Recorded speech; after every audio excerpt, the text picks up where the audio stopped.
டேய் அண்ணா மம்மி ஜல்லிக்கண்டு எத்தனை வராங்களாண்ணா இல்லா நானே அதுதான் பாத்துட்டு இருக்கேன். டேய் அண்ணா மம்மி தானே சொல்றா புஷ்குன்னு உள்ள ஓடிடலாம் இல்லா பாத்துட்டு இருக்கேன். நீ கத்தாத அமைதியா வரலன்னு நினைக்கிறேன். ஏய் மம்மிடா அடைச்சி போங்கிட்டு இதான் எங்க அம்மா விட்டுறாங்க. எவ்வளவு வேணா கூட்டிட்டு வாடே. என் புள்ள எவன்டா அடிச்சது அத்தாடி என்ன இவ்வளவு ஆக்ரோஷம் போதா? இந்த கிளிக்கிறாரு எந்த ஒரு கதையா இருப்பா?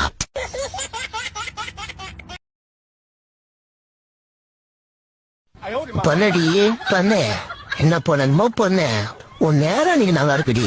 ஹவுஸ் ஓனர் உன்னை பார்த்து சொல்லிட்டு போயிட்டாங்கன்னே நான் உன்னை ஒண்ணும் பண்ண மாட்டேன்னு தெரிஞ்சுக்கிட்டு நான் பூனாங்கதிய மறந்துட்டு பிளாட்லாம் அடிக்கிறேன். உனக்கு இருக்குடியே உனக்கு சூப்பு வைக்கல நானே. என் பேர் பூனாங்கடி. பிரியாணி ஆர்டர் பண்ணி 10 நிமிஷம் ஆச்சு ஆனா இன்னும் பிரியாணி வரல. ஐயோ பச்சி வர கோட்ல புடுங்க. ஒரு ஐடியா நம்மளே கிச்சனுக்கு போய் பிரியாணி குக் பண்ணிட்டா என்ன? ஓனம் அது ஆபத்தான விஷயம். என்னடா இது பக்கத்துல ஒரு சவுண்டா இருக்கு. யாரும் அந்த பொம்பளை இந்த அடிக்கிறா? அந்த பொண்ணு கிட்ட உனக்கு என்ன பேச்சு வேண்டியது? பேசியா பேசியா சொல்ல பேசியா? இது சரியான பஜாரியாச்சே. என்ன கல்யாணம் பண்ண நாள்ல இருந்து என்னைக்காவது என் பேச்சு நீ கேட்டுக்கியா சொல்லு. பேசினது ஒரு குத்தம் சொட்டு இப்படி உண்மை குத்துறா? எப்பா இதுக்குதான் கல்யாணம் பண்ணக்கூடாதுன்னு பண்ணா இப்படிதான் அத்தி என்ன நம்மள இப்படி பாக்குறா? அப்படியே நம்ம பிஸ்கெட் ரொம்ப ராய்ட் குத்துற வேண்டியதா. எங்க இருக்குது பிஸ்கெட்ட?